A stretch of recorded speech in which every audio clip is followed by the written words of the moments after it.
Hello and welcome back to the Agati Video Podcast. This is a space where we host conversations with different designers, architects, and industry thought leaders to help educate you in your work. My name is Joe Agati, and I'm the COO and Director of Design here at Agati Furniture. For today's episode of the podcast, I have the opportunity to talk to the man himself, my dad, founder of Agati Furniture, Joe Sr. I've had the opportunity to host many conversations here on the podcast, and I'm especially excited to share some of the behind-the-scenes stories and his decades of experience here at Agati.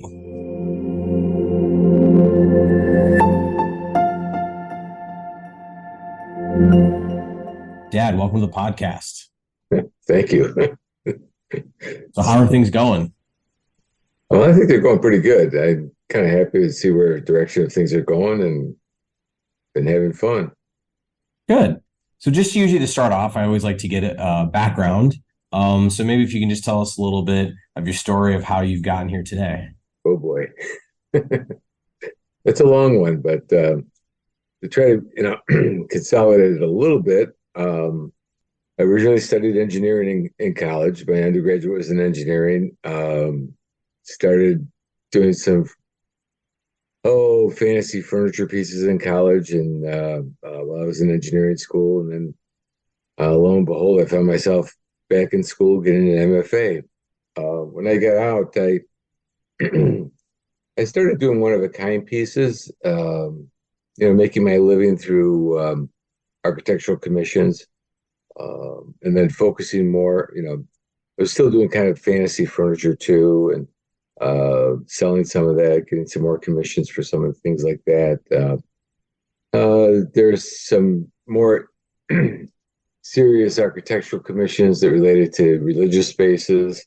And then I wanted to do more of a straightforward design. So I began a series of tables and chairs. And at that time, I was working with an architect that kind of kept pushing me, and we submitted for it was the first year that with the precursor to the IIDA, which was the IBD. And I submitted to that, and we won an award. And lo and behold, this table and chair really caught a lot of eye and attention, and gave us a lot of press and publicity. Unfortunately, during those early days, I really didn't know how to use that press and publicity, and I kind of maybe wasted it a little bit. And then, but it kind of put me on a path where we started doing high-end design, high-end furniture for residential and commercial.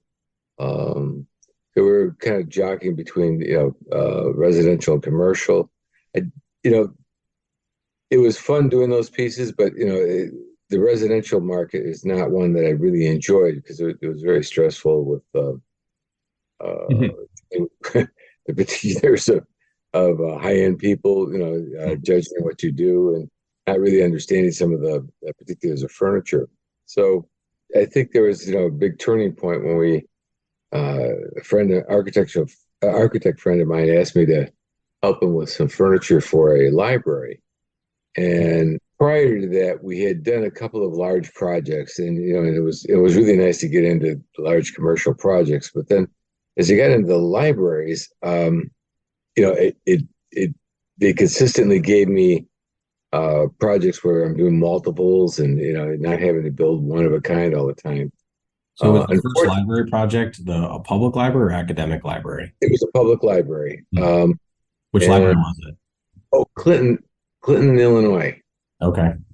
And I guess it was funded by the nuclear power people, but I like contemporary furniture, and it was a real dilemma because at the time everybody liked arts and crafts, and so we got pushed into doing arts and crafts, as a matter of survival. So kind of reluctantly, we developed the arts and crafts line of furniture so that we can continue on doing this for libraries. And then as we grew, we developed more into public libraries, college and university libraries, just public spaces in general, and slowly started to change the furniture and try to get more contemporary with what we did. And then, just blossomed into a whole learning experience. So, maybe people know this or don't know this, but Agati's mission is designing for human behavior through innovative furniture solutions. You and I take somewhat different approaches to design, but I think we're kind of at the heart of it. We're all looking, you and I are still looking for those kind of like key user insights. But that statement there, designing for human behavior through innovative furniture solutions, what does that mean to you? It starts out with just thinking about research and just looking at things in different ways. And I always had that kind of attitude, maybe coming from the science background. But because early days I was still doing sculpture too, and so you'd want to look at things in crazy ways and that. But when we got into the library arena, it sort of opened the door to, I don't know how to say it, not as much hardline research where you're documenting things, but it's just great observational research. We started, we put, you had to have so many chairs, you had to have so many tables, and you had to, meet these requirements, and then you'd install them, and then you go back there and look at after you install them and going, they had to have all these chairs here, but how many chairs are being used? And you start looking at what people do and how they work, and and how they progress, and it it really opened up the doors to a lot of curiosity, and I think it almost developed a second career for me, and I'd say psychology, just um, being able to see how people work and move in a space. And I'd say the first 10 15 years of working with this, I mean, it was nothing scientific on my end. It was just all, for me, it was just gut reaction and just observation, not putting any science to any of this stuff. And then, Would you say over the last 30 years, has your research process changed much or? oh yeah, yeah. And, it's grown a lot. I mean, to the point where I've taken enough of an interest and I've learned enough that, now I'm starting to learn some of the science behind some of these things. And it's helped through meeting people like Bill Browning, learning about biophilia. My I was always dealing with prospect and refuge, but I always kind of referenced it to the Uncle Guido effect, who wanted to sit in the corner booth in the Italian restaurant, to keep his back covered. But when you study biophilia, it's a natural human instinct to have your back covered and to be, feel that protection and have that prospect. We're still that kind of animal. At the same time, learning about cortisol, the things that affect you emotionally. Mhm.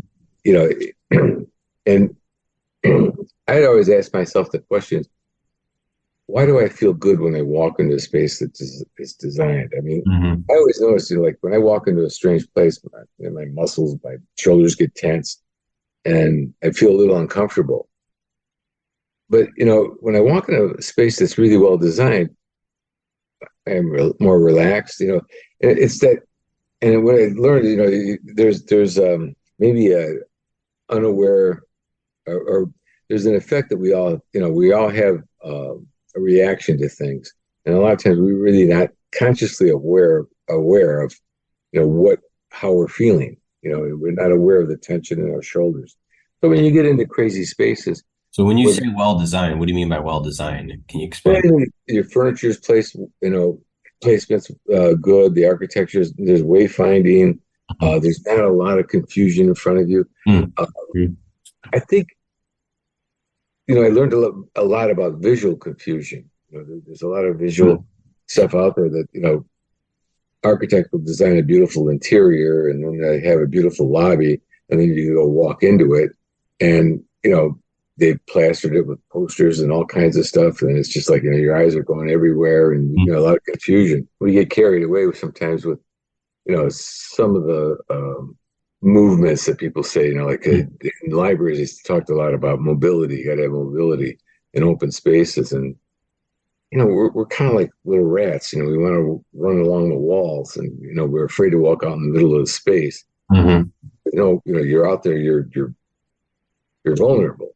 Mhm. And if you've got things that can protect you, the furniture could be, used that way.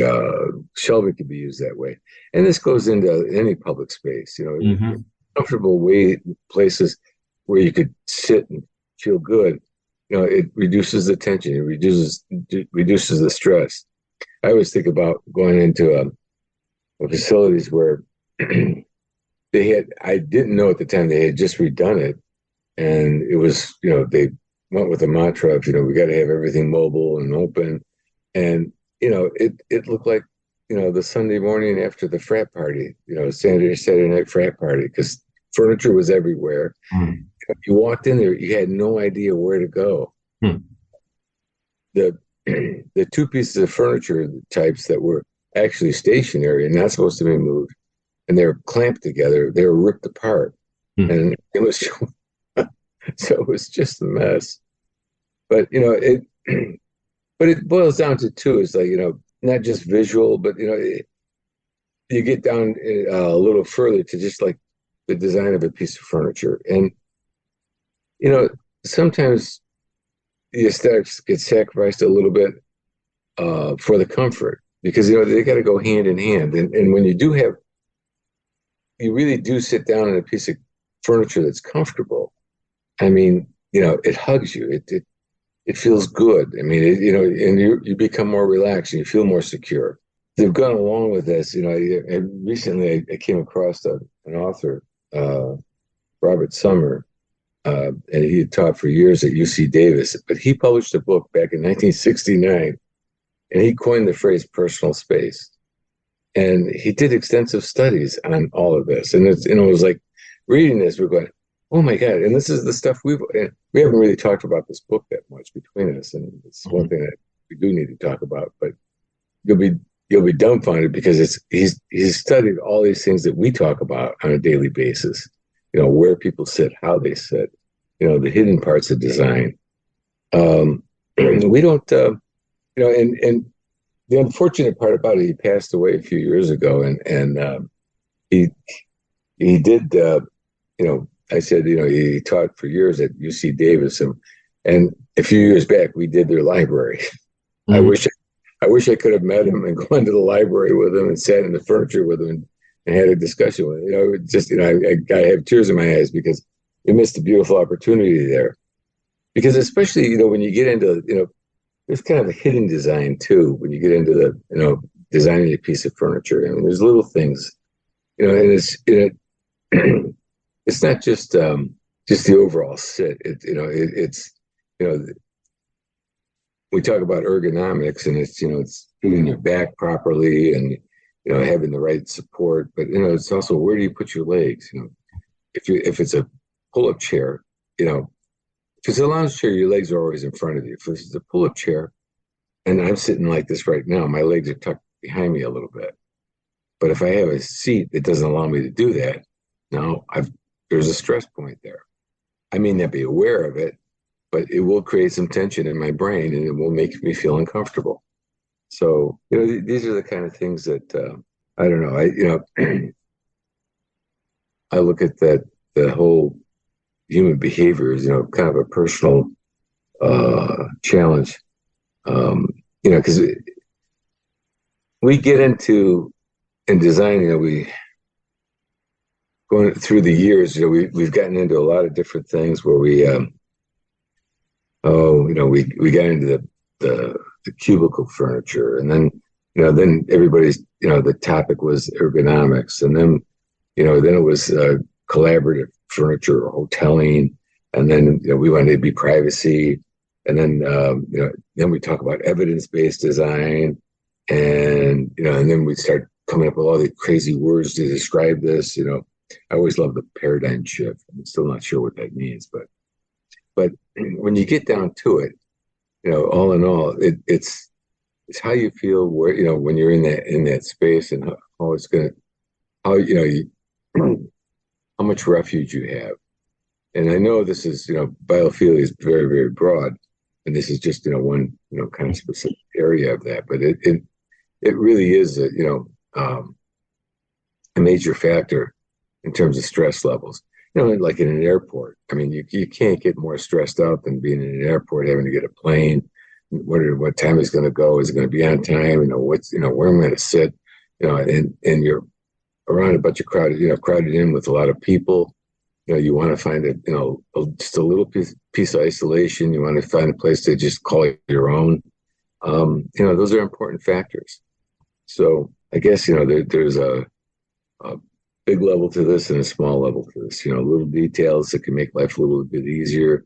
And then there's the big details of the space plan itself. So that's kind of running. Sure. Well, staying on design and kind of what you're talking about, I think you're starting to touch on this. You know, usually I like to ask people about trends, and obviously you've been in the industry for a long time, you know, mostly focused, you know, especially early on, starting with the library side of things. What would you say maybe have been over the last 30 years, like the big trends that you've seen come up and go and move up, you know, and kind of shift over time? Well, you know, it's like I said earlier, we started with the cubicles and then we got rid of that open plan system. Then we needed to have benching. That was the thing. Everybody had it, and hoteling, and there's a lot to do with. I guess COVID brought in a lot with isolation, but I think for us, we've had some products that kind of evolved, and I think they've been able to flow through the requirements or the evolution of the industry. So we have spaces where we've created. Like for instance, years ago we did basically restaurant booths in a library, and I thought, well, that's kind of a crazy idea. We shouldn't be doing this? And this was an architect that had asked us to work on something like this, and we did. And again, I was using the observation. I go back to the library, and I was in a teen area, and I'm watching the kids work and just having fun, and they're all crammed in this booth, and they're just talking to each other, moving around. It was wonderful. Then a year or two later, we ended up doing some curved booths in a university library, and it was kind of a neat setup, and it was we had these curved booths, table, and at that time they were just coming out with the flat screens, which are probably still 6 inches thick. They weren't that flat, and they were very, very expensive. And we put one of those flat screens on the table and hung the CPU underneath. So I guess it became your first what would you call it? The computer station or the media station? Media station. Group of people. But what was really fascinating was I went to photograph it during spring break, and there wasn't anybody in the library. But when I went back to that room, every one of those booths were filled with people, and they were all crammed in together, working together, across each other. And that's when I said, we really need to bring this in as a product line.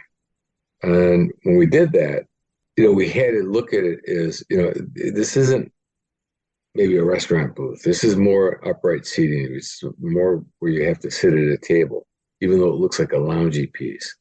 So it had to be designed so that, you can bring your feet behind it, make sure that just don't slap a piece of foam on a piece of wood. Make sure you got, the structure of the foam correctly so that, the corners don't droop. Make it short seated, give you lumbar support. And then it evolved over the years. We wanted, instead of just having the booth, we brought the back panel behind it so it gives you a little more refuge. And then designer is always, an inspiration for us, because designer says, gee, can you put it on casters? And I'm thinking, oh no, that's a crazy idea. How's that going to be stable? And lo and behold, it was wonderful. It was one of the best ideas it came up, that grew out of this. And we use it, we have those in our office. We use them at the media station where we dine.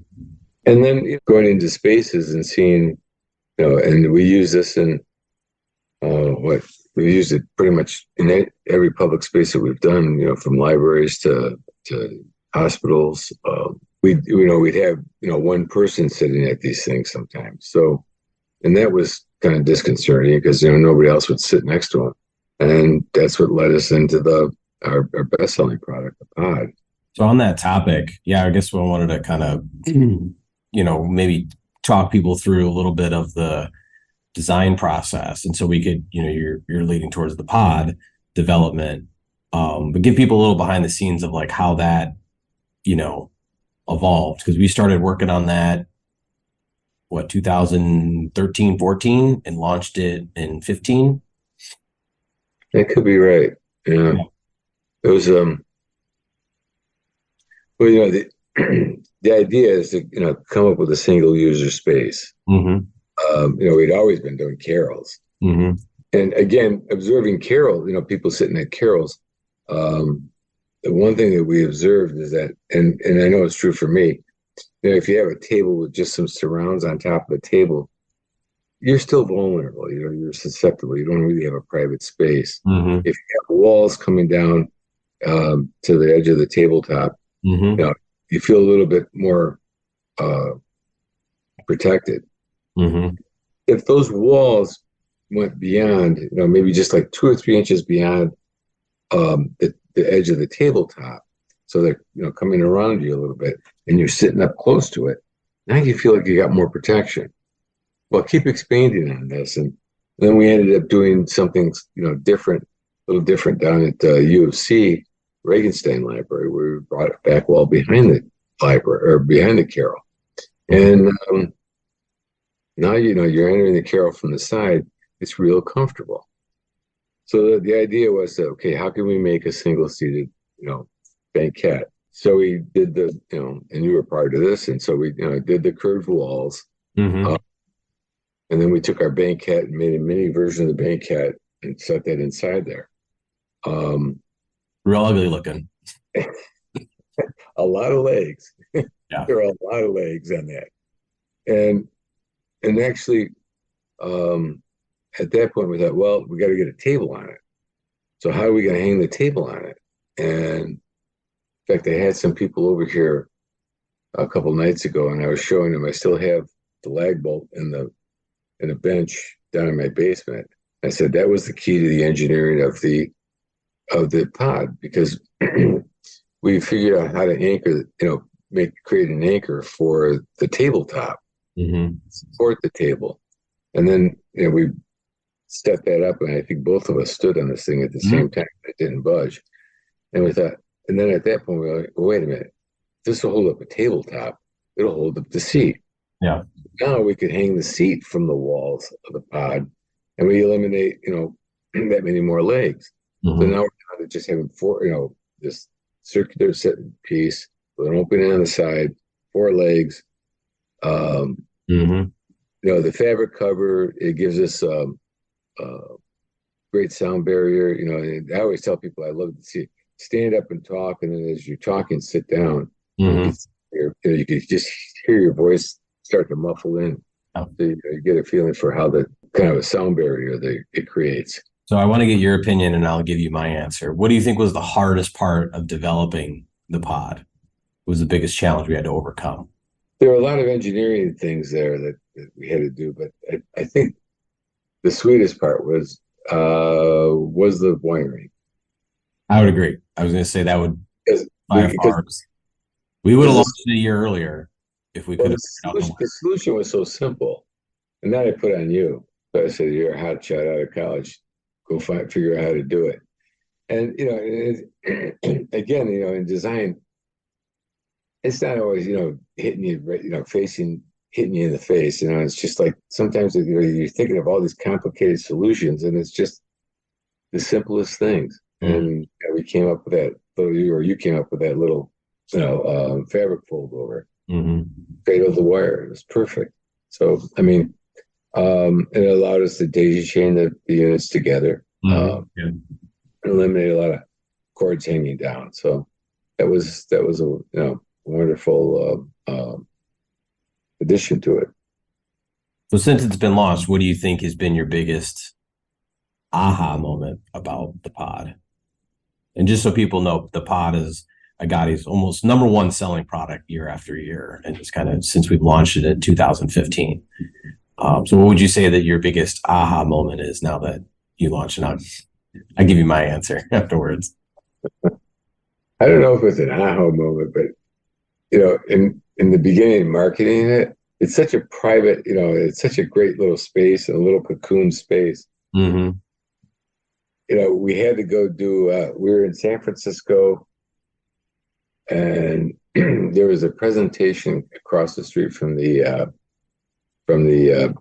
library show, and they wanted us to come over with a product to demonstrate it, talk about it.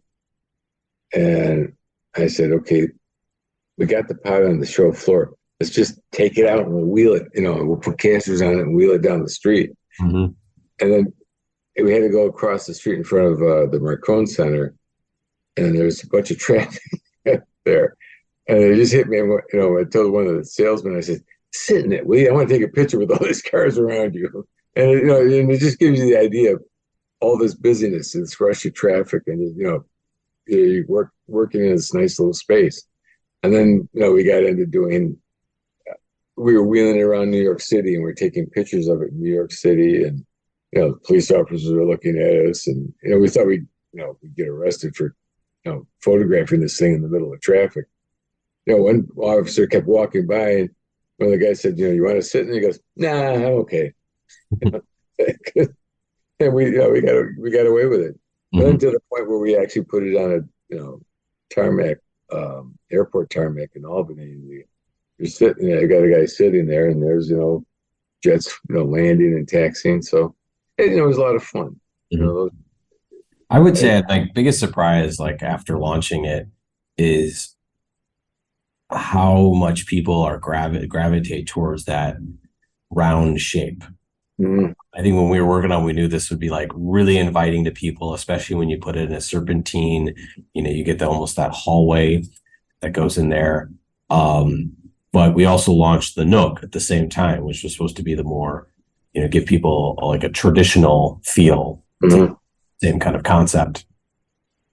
And, and it was going to be less expensive because, when things are curved, they're more challenging to produce. But I'm really surprised. It kind of surprised me, how much more people gravitate towards that circular one. I mean, obviously, you and I have go to installations and the Nooks are completely full. But when people are looking at putting them in their space, how popular it's been in that kind of circular format, which is kind of surprised me in some respect, comparatively, being that it was a little less expensive and, maybe a little more fitted for people's, libraries tend to be a little more on the traditional side with aesthetics being a little, possibly fit better in environments. Well, and expanding that, we did the 2-seater. Mm-hmm. Yeah. And then the two of them worked together. We just came back from an installation, photographing that. We got the 2-seater, and we got the singles, and they're doing the serpentine thing. Mm-hmm. It's just it creates a great environment.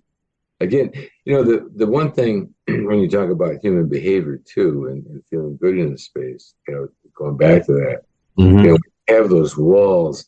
We had, when they were doing the cubicle spaces and offices, you had walls at a lot of different heights. Mm-hmm. I don't know how much thought they put into those different heights.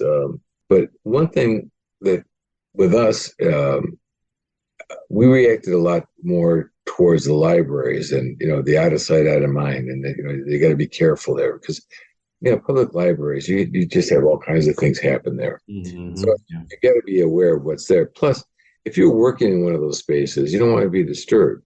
Mm-hmm. So we came up with a height for that wall so that someone from a distance can see that someone's in there and you can see what they're doing, without disturbing them, so that you're not going to be walking in them to try to use that space. Somebody's there, so you're not disturbing people. And it also gives the librarian an line of sight. Mm-hmm. But it's also in a big space. It also gives you, wayfinding ability too. And, it gives you a little more intimate feeling walking through there. You've got those walls there, but yet, you could see over those walls. So if you have big windows and that, you're not killing the beautiful, scenery outside and in spaces. We just looked at a photographed a space where they had opened up a lot of brick windows that were in this building, to this beautiful scenery. And now this room, what was once shelving is all pods, but the pods are away from the walls and our windows, and you can still see, you could sit there in private, have that comfortable feeling, but you still have the view of that outside. You're not obstructing that. And that was one thing that would always happen. I'd go into, some older libraries, and you had some mid-century design buildings that were beautiful, with nice windows, beautiful vistas, and then you'd have, a 6-foot tall carrel, in front of the window, or it's just like this beautiful view, and you just blocked it with all this furniture. I mean, it's just it all boils down to logic, Sure. and stuff like that. So I want to shift topics a little bit. I'm going to put you on the spot. After being involved for over 30 years and countless of library projects and airport and courthouse and yada, yada, yada, what would you say is like a project that really sticks out with you? Maybe a favorite or something that's left an impression on you? There's such a variety. I think back to 25 years ago doing Cleveland Public Library was really crazy design by Hardy Holtzman Pfeiffer. But then, looking at Orlando Airport, and such a departure, from typical airport design. You do have those gate areas where you have the gang seating, but then, you have these islands where you could sit and relax a little bit, almost like you're in a club room. Bringing the club room out into the gate area. And I think that's really a kind of an influence for us right now in terms of some of the seating that we're looking at and some of the products we're developing. Trying to transform that gate area as much as possible. Yeah, it's hard to pinpoint. I mean, it really is hard to pinpoint any one particular project, because some of them, there's some projects that you go back to and you're going, wow, it's just did we really do this? And it has been fun to see that. And lately going out more and photographing installations, it's really been a lot of fun. I guess my favorite one is the next one we do. Very diplomatic answer. Well, yeah, this has been really fun today. In closing, we've got a large audience between architects and librarians and designers and other folks. What would you say would be words of encouragement for everybody, or words of wisdom? Maybe it's best put, I think from a seminar, an aviation seminar we went to, where the facilities people and the architects there were talking about trying to improve the user experience. And I think just being more conscious of, you want this for your building, you want this for your interior, but always, think first about, the people that are using it and how they're going to use it and what they're going to any public space like that, because the challenges of public spaces are so different than like an office or just, a home or many other institutions. It's just, it's, the use, the abuse, so but you got to put the people in there and think about, how are the people going to work, and how it's going to be used, or, again, you're going back to, you got seating, but effective seating, how much will they use it, and will people sit next to each other, and it's those kind of things. So you just being aware of that. It's the best thing you could do. Sure. That makes sense. Well, Dad, I think thanks for the time today.